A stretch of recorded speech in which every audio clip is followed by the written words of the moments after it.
This is the back entrance to Penny Hill Park, which claims to be the most prestigious hotel in Surrey. Maybe the life you've always dreamed of will be staying somewhere like this whenever you want. Or maybe in the life you've always dreamed of, you'd be able to send every disadvantaged person you come across here whenever they wanted. Maybe giving others the time of their life is what you'd really enjoy.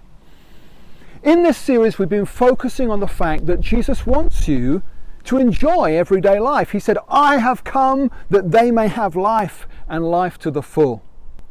Jesus wants you to enjoy what he called abundant life. Jesus wants you to enjoy this life before you die. But sadly, there are snares and traps that can prevent us from enjoying everyday life. And so when Jesus came across people who were stuck in those snares and traps, he set people free. And he'll do that for you too. Today we're going to see Jesus talking to a man who'd fallen into the comparison trap. And before we get into this, please can I hold my hand up and confess that I have fallen into the comparison trap. This is after I'd started following Jesus. I have compared myself favorably and unfavorably to other preachers, other leaders, other Christians. I should have known better, but I fell into this trap and it made me and my family miserable. So I'm not beating up on anyone else. This is my bad. This is my trap. What's the relevance of this? Well, what if there's someone watching right now and Jesus says to you, you would enjoy your life so much more if only you would stop comparing yourself to other people. That's the comparison trap. And please don't think that this is simply some teenage Instagram, TikTok, Snapchat phenomenon. Whatever age you are, whatever stage of life you are at, you can fall into the comparison trap. But Jesus can help you. Today, Jesus will step in and pull you out of that trap. You say, the comparison trap? No danger of me falling into that. That's not me. You say, yeah, I mean, if I were 14 years old, watching YouTube videos all day, comparing myself to beautiful people. Yeah, I mean, if I were obsessed with my career or my health or my diet or my success or my kids' success, well then I suppose. No, sorry.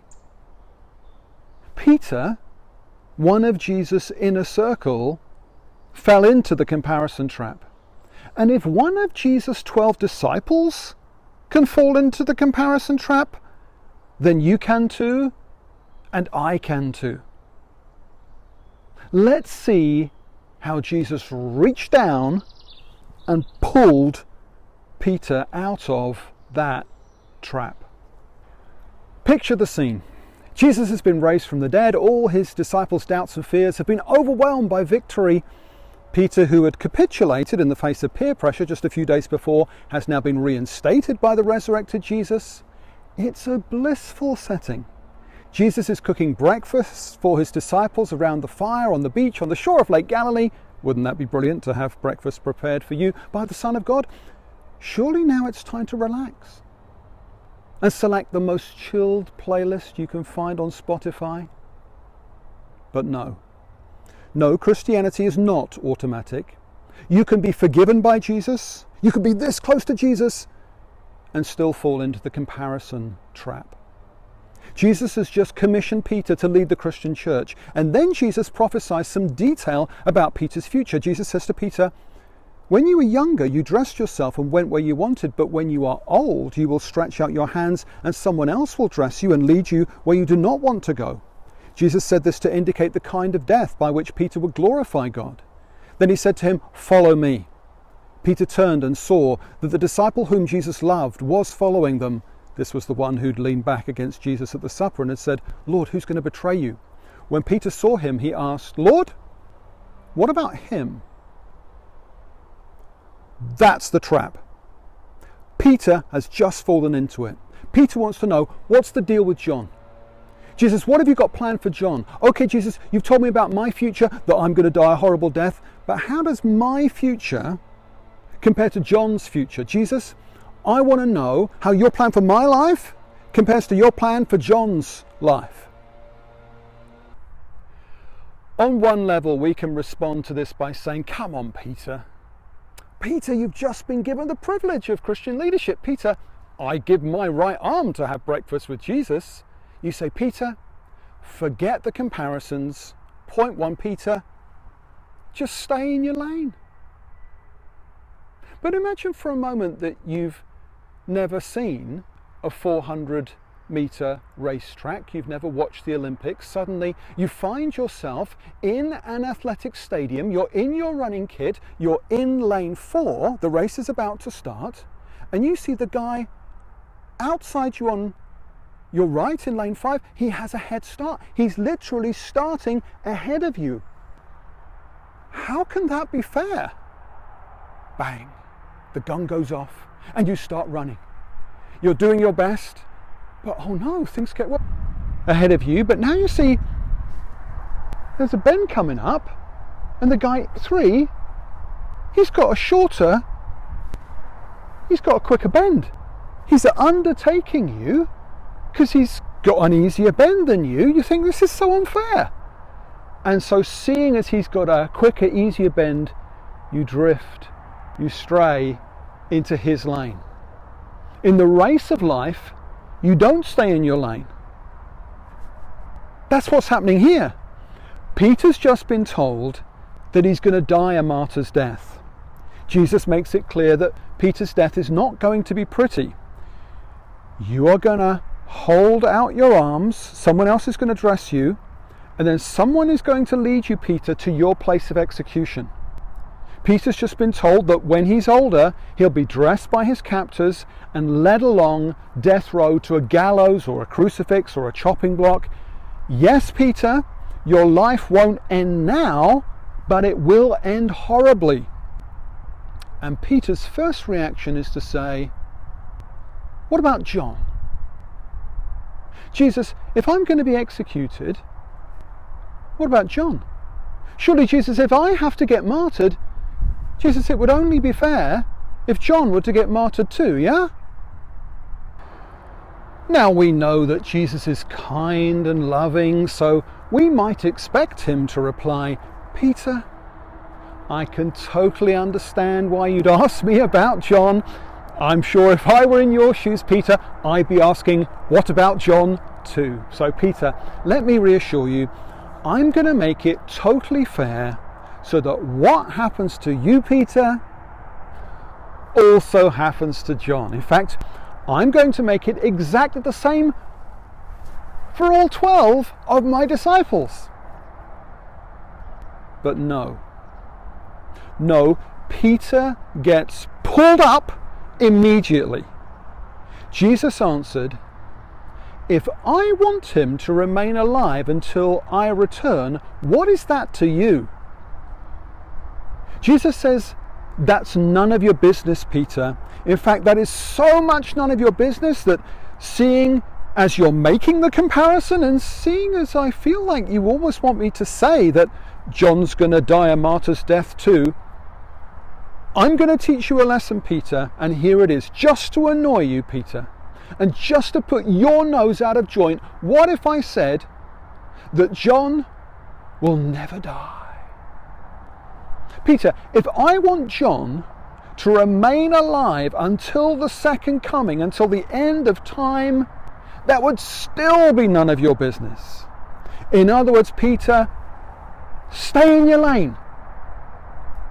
For all you need to know, I might be planning immortality for John, and if I am, what is that to you?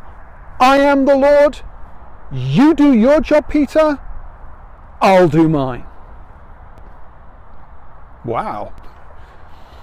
As soon as Jesus sees Peter fall into the comparison trap, Jesus pulls Peter out of that trap straight away, but that's not all. Because Jesus then tells Peter, you must follow me.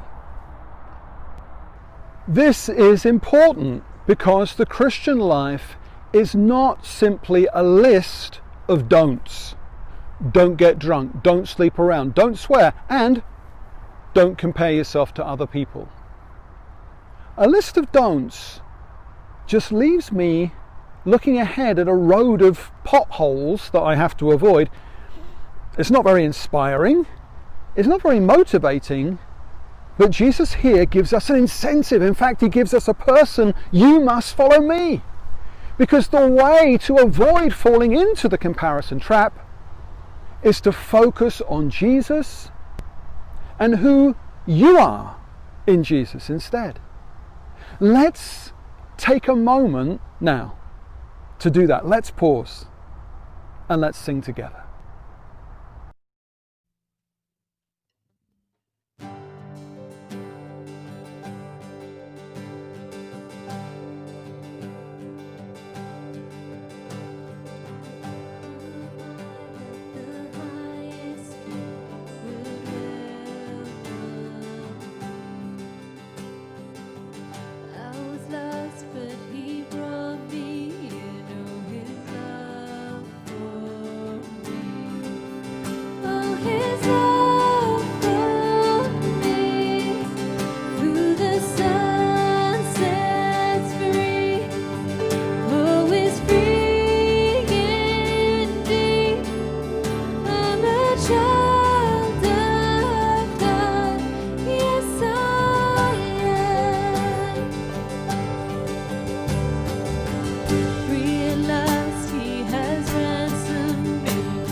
If you're just joining us, our title is How to Live the Life You've Always Dreamed of.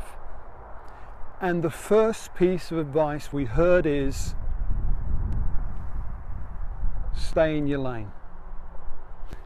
As you may have discovered, driving on the motorway, bad things can happen if you stray into someone else's lane. Second point Jesus makes here is realize that you are the only person in your race. The truth Jesus is trying to bring to Peter is that life is not a competition with John. These two blokes had literally had a running race a few days before when they both ran to the tomb on the first Easter Sunday. And the Bible says that John got there first, Peter came second. Now Jesus wants Peter to see that Peter is the only person in Peter's race. And if you will embrace this truth for your life, it can cheer you up and improve your mood no end. Even if you do nothing else, this one insight can do you a power of good. Life is not actually a race between you and your competitors. No. According to Jesus, the only person in the race of Peter's life is Peter. You are unique. This is the bit to remember. Forget everything else and remember this. God chose you. You are important. You are valuable to God. And when He chose you, He knew what He was letting Himself in for. He's not surprised by my failures. He's not like, oh, I had absolutely no idea you were going to do that. No, there's never going to be another Peter. There's never going to be another you. So you might as well just be yourself, because everyone else is taken. Let's say that I pull up at the traffic lights and I'm driving my 7-seater SsangYong Rodius. I'm thinking to myself, this is the right car for me. I love this car. This car is great. I'm happy with this car because it's so big. I can get our 4 kids, me, my wife, I can get all 6 of us in here. I've still got space for the dog. And when we go on holiday, this car is so spacious, I can get suitcases in the back too. But you pull up next to me at the traffic lights and you are driving a 2-seater Ferrari. The lights change and you're gone. You've wasted me off the lights. I'm still stationary and you've gone. I'm stuck on the starting block of life and you've raced ahead of me. You accept that not all cars are the same. That massive South Korean monstrosity you're driving around, Adrian, is the cheapest people mover on the market. But Adrian, you're 52 years old and you're not cool. So you would look ridiculous if you drove around in a Ferrari. When it comes to cars, we readily accept that there should be variety. So why then do we find it so hard to accept that there are different sized people? What if God wants variety? What if God doesn't want everyone to look the same? He's God. He can do what He wants. If God wants 4 or 5 different body shapes and sizes, well, that's a matter for Him. What I think about it, what I feel about it is neither here nor there. Jesus says, if I want John to remain alive forever, what is that to you? The title of this message is How to Live the Life You've Always Dreamed of. And for most people, the life I've dreamed of is a life where I'm happy and fulfilled, and I can make some sort of positive difference to those around me. Well, Jesus says to Peter, you can't do that if you spend the next 30 years comparing yourself to John. Here is the awesome truth. There is someone watching this right now, and you could be happier overnight if you stop comparing yourself to other people. For some, it won't be that simple, but for one or two, it will be that simple, because really, you are happy with your life. It's just that other people have got stuff that you wanted. The fact is that Jesus does not promise a level playing field in this life.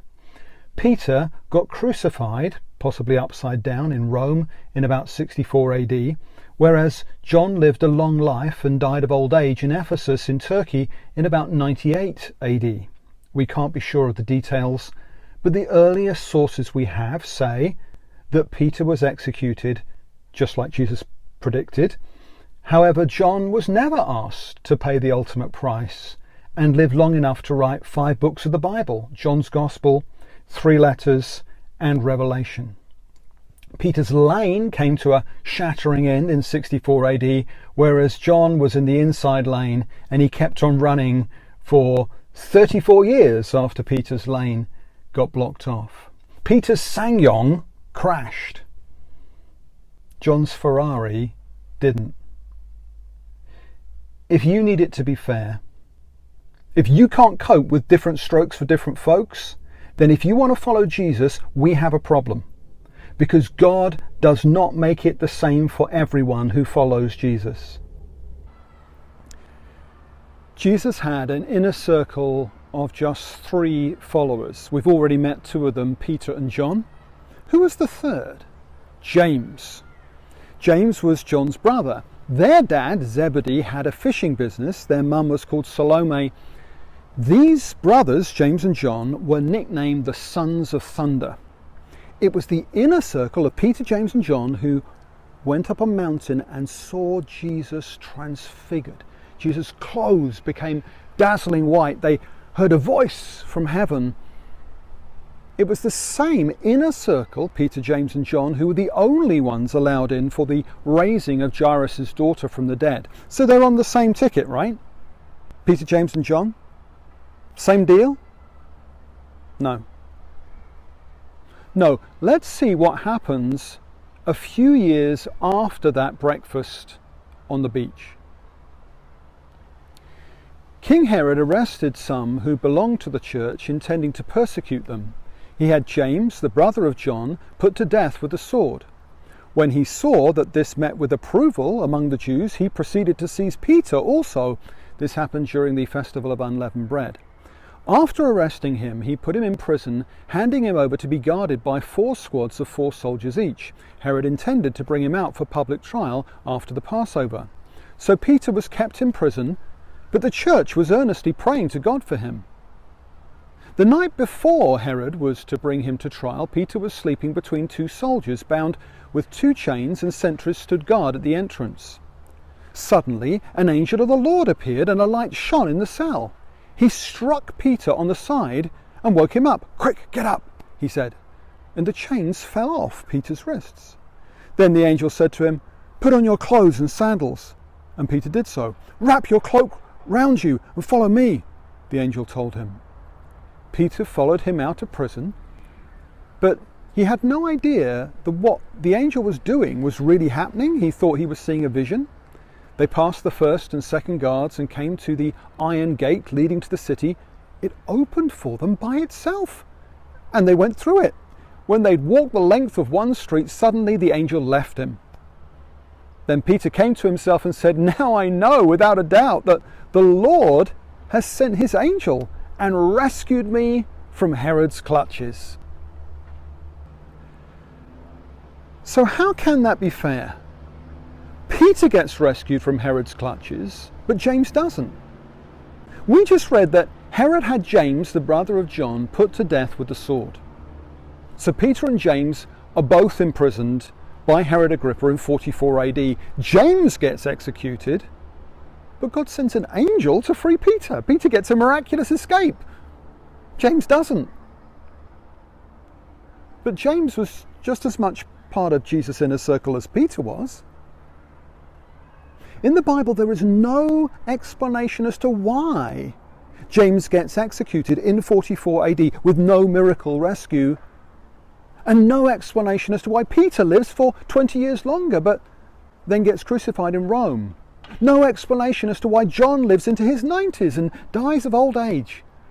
How can that be fair?